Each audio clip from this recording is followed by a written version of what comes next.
Are you looking to delete your phone number from Instagram on your PC? You're in the right place. With a recent update, this process has become even easier. Let's walk through the steps together. First, start by visiting your Instagram account on your PC. Make sure you're logged in and ready to make those changes. Next, look for the More option located in the bottom left corner of your screen. Click on it and a menu will pop up. From there, select Settings to access your account settings. Once in Settings, you'll see a variety of options. Look for Account Center and click on it. This section is where you can manage your connected accounts and personal details. Now it's time to focus on your personal information. Click on Personal Details. Here you'll find all the information Instagram has on you, including your contact details.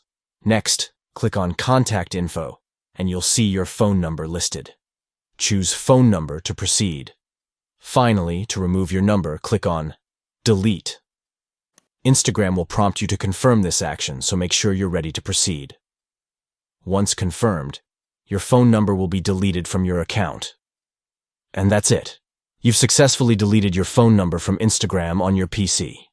If you found this helpful, don't forget to like and subscribe for more great content.